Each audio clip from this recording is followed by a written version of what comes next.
안녕하십니까. 현대투자연구소 송조입니다. 이번 시간은 카카오와 네이버에 대해서 분석해 보겠는데요. 사실 그 지난주 방송을 했던 부분 중에서 중요 부분 몇 가지를 빼본 게 있어서 다시 준비를 해봤습니다. 자, 일단 올해 장세도 며칠 남지 않았는데 우리가 주식 투자를 포기하지 않는다면은 내년도 장세를 또 준비를 해야 될 것 같습니다. 내년도 경제 여건도 사실 그 만만치 않다고도 하는데 이 플랫폼주가 좋은 건 뭐냐면 일단 그 사업이 자리를 잡게 되면 이익의 질이 굉장히 뛰어납니다. 그래서 대내적인 불확성에도 상당히 좀 의미 있는 그런 흐름이 예상이 되지 않나 생각되고요. 일단 그 고점 대비 워낙 많이 그 하락한 상태입니다. 잠시 후에 자리를 보도록 하겠지만 일단 그 가격 경쟁력이 있고 일단 시장 흐름만 좀 우호적인 환경이 제시가 된다면 일단 그 안정성을 확보한 상태에서 우리가 이제 의미 있는 그런 어떤 그 성과가 나올 수 있지 않을까. 그래서 이제 2023년 지지 않는 승부. 물론 이제 그 카카오하고 네이버가 최선이라는 것은 아닙니다. 하여튼 그 안정성을 확보한 상태에서 우리가 이익을 도모할 수 있는 좋은 종목이 아닌가. 그런 차원에서 준비를 해봤습니다. 자, 보시면 하면은 이제 매집과 분산의 메커니즘이라는데 좀 거창하고 일단 시세 형성의 원리라고 생각하시면 될 것 같아요.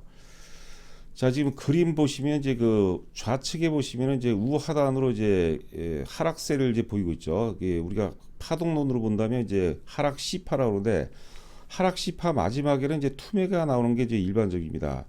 이 그림을 보실 때 이제 네이버하고 비교해서 보시면 될 것 같아요. 다음 장에서 제가 이제 네이버하고 비교를 한번 해보도록 하겠는데 네이버 같은 경우가 이제 주가가 급락을 하다가 지난 그 10월 5일 날 악재가 터졌습니다. 포시마크라고 북미 지역에서 이제 우리가 C2C라고 그러죠. 개인 간 거래 최대 플랫폼 업체입니다. 이 기업을 이제 2조 원 넘게 인수한다 그러면서 뭐 시장도 안 좋은 상황에서 워낙 많은 이제 자금을 필요로 하다 보니까 이제 악재로 작용하죠. 그날에 이제 660만 주가 터져요. 그러니까 660만 주를 매도한 측에서는 어떻습니까? 거의 대부분 이제 실망매에다가 다 손절이라고 봐야 될 것 같아요. 그렇죠? 그러니까 그 가격대에서 더 빠질 것이라는 그런 어떤 그 집단 사고가 동시에 이제 나오면서 660만 주가 터지고 그러면 반대로 그 660만 주 또 누가 분명코 누가 산 세력이 있겠죠. 이게 우리가 이제 대량 매집이라고 봅니다. 자, 그리고 주가가 이제 옆으로 횡보를 합니다. 일반적으로 뭐 2개월 내지 한 3개월 정도 횡보하는 경우가 있는데 주가가 많이 하락한 상태에서 횡보한다는 것은 매도세가 둔화됐다는 거죠. 일단 그 횡보한다는 것은 이제 매수 매도 균형점을 의미하고요. 혹은 이제 매도세가 둔화됐다는 걸 의미하는 건데 이러다가 이제 그 시장이 이제 이런 플랫폼주 쪽에 우호적인 환경이 제시가 되면 일파동이 나오고요. 그 일파동은 참고로 이제 악재가 지배합니다. 호재 속에서 진행되는 일파동은 존재하지가 않아요. 왜냐하면 호재가 자꾸 나오면 자꾸 따라사거든요. 이제 시세 초기에 특히 이제 개인들이 따라샀기 때문에 주가가 많이 가지를 못합니다. 무조건 안 된다는 건 아니지만 일단 악재가 지배하면서 올라가는 파동이 좋다는 거죠. 그래서 이 조셉 그랜빌이 이제 월 오브 워리라고 했어요. 일파동을 그러니까 걱정의 벽을 타고 간다. 뭐 그런 표현을 썼는데 자, 그리고 이제 그 조정 이후에 이제 그 3파동 역시도 이제 악재가 지배하면서 호재가 등장하기 시작합니다. 그래서 악재와 호재가 겹치는 구간이고 마지막 5파동은 이제 철저하게 악재는 이제 온데간데 없고 철저하게 호재가 지배하는 파동이 나와요. 그리고 마지막에서는 이제 우리가 바잉 클라이막스라죠. 매수의 극점, 대중들이 가장 사고 싶어하는 구간. 그런 데에서 이제 호재를 엄폐물 삼아서 세력들 주식을 이제 팔아넘긴다는 거죠. 그러니까 주가 최바닥에서도 대량 거래가 터져요. 그때는 이제 세일링 클라이막스라고 하죠. 매도의 극점, 대중들이 가장 두려워하는 구간. 반대로 이제 주가 최고점은 바잉 클라이막스, 매수의 국점이라서 대중들이 가장 사고 싶어 할 때, 그때 세력들은 이제 주식을 전량 매도를 하신다 보시면 될 것 같아요. 이게 이제 시세 형성의 기본 원리라고 보시면 될 것 같습니다. 자, 그거를 이제 잘 염두에 보시고요.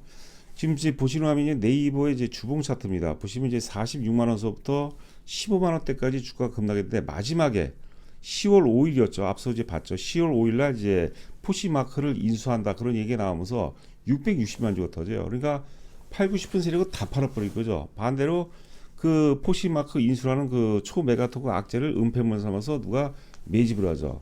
지금은 이제 그 이후에 이제 옆으로 횡보가 아니죠. 그래서 반복적으로 말씀드리지만 이제 이런 네이버나 카카오 혹은 플랫폼들이 오를 수 있는 그런 우호적인 환경이 조성이 된다면 주가가 이제 1파동이 본격적으로 나오면서 물론 이제 1파동, 3파동, 5파동인데 1파동하고 3파동만 나오고 5파동이 안 나올지 혹은 5파동까지 나올지 그건 몰라요. 근데 제가 이제 여러분께서 자신할 수 있는 것은 최소한 나중에 또 우리가 고민하도록 했고 1파동은 뭐 충분히 나온다. 이런 관점에서 제가 또 말씀을 드려봅니다. 자, 보시면 화면은 이제 카카오입니다. 카카오 이제 장기 월봉 차트가 되겠는데 지금 가격대 수준이 특히 5만 원 혹은 5만 원이 살짝 깨졌었죠. 가격대가 2020년 5월 달 수준이에요. 2020년 5월 달이면 이제 화살표로 표시를 해놨죠. 역사적 고점 3만 원대를 돌파하는 그런 시점이에요. 그러니까 3만 원대를 돌파해서 이제 17만 원까지 주가가 급등했는데 그리고 바로 다이렉트로 또 급락을 해버렸습니다. 그러니까 지금은 이제 가격대 차원으로 5만 원대 초반이라면 초중반이라면 상당히 좀 메리트가 있지 않나.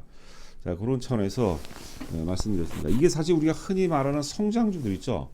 그 펀더멘탈이라든가 실적은 관계없이 이제 성장성만으로 오른 주식은 이렇게 급등했다 이렇게 급락할 수 있는데 이 카카오라든가 네이버 같은 경우는 펀더멘탈이 철저하게 받쳐주거든요.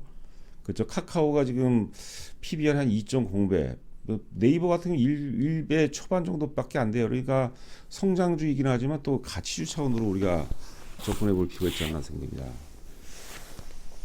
자, 이제 보시는 화면은 이제 최근에 네이버 분석 보고서입니다. 뭐 특별한 내용은 없고 네이버의 이제 핵심 포인트는 두 가지로 보시면 될 것 같아요. 여기 이제 화면 보시면 커머스 솔루션 확장이 기대가 된다 그런 제목인데요.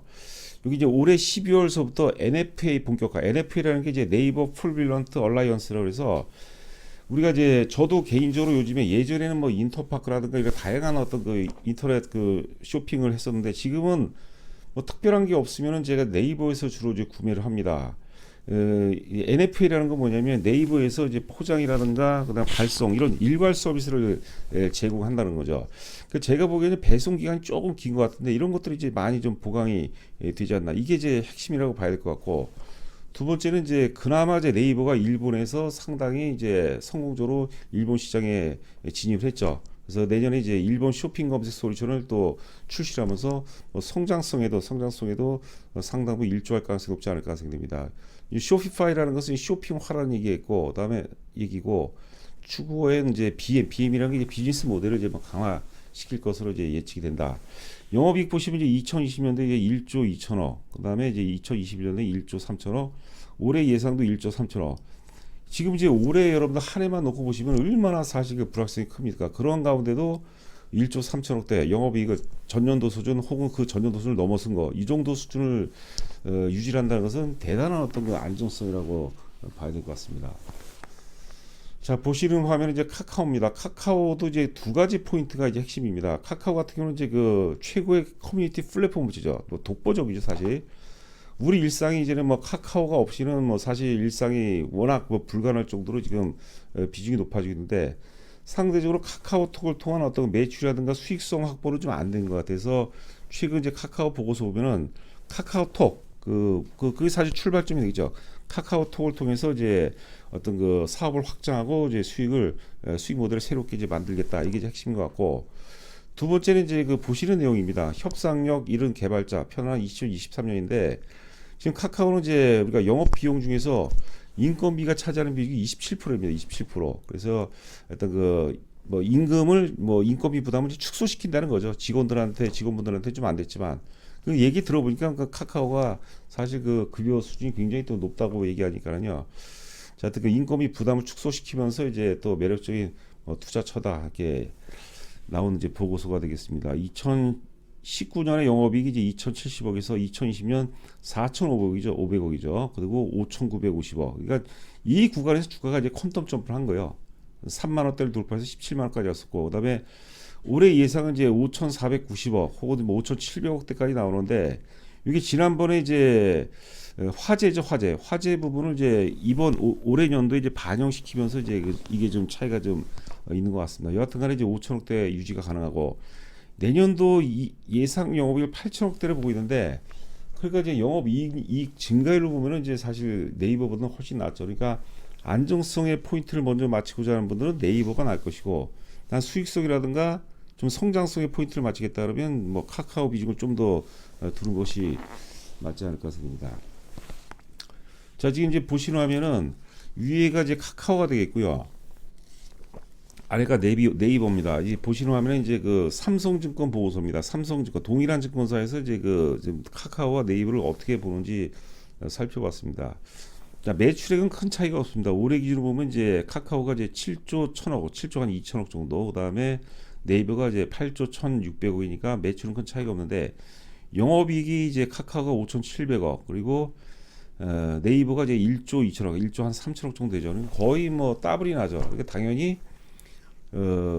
카카오보다 네이버가 영업이익률이 뛰어나고 자기자본 이익률이 뛰어나다고 봐야 될 것 같고, 카카오는 올해 예상 12개월 선행 PBR이 2.1배입니다. 주가가 지금 고점들이 워낙 많이 빠졌기 때문에 이제는 우리가 뭐 가치주 차원으로 좀 접근해야 될 것 같아요.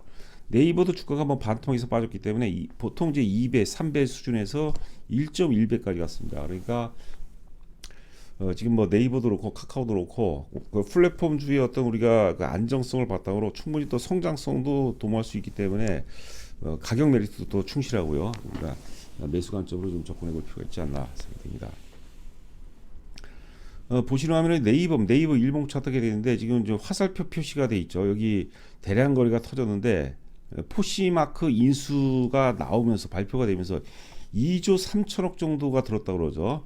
그 실적 부담 때문에. 그래서 뭐 증거사 대부분이 다 목표가를 인하하고 불확성이 그만큼 커졌다는 거죠. 그러니까 이때 판 사람들 심정은 어때요? 이때가 대략적으로 뭐 한 16만 원대 정도가 되는데 16만 원 파는 사람 입장에서는 16만 원도 굉장히 비싸다고 생각하고, 이러다가 10만 원대까지 10만 원 초반까지 빠지는 거 아시냐, 이런 그런 어떤 최악의 어떤 상상력이 다 이제 매도로 다 현실화가 된 거죠.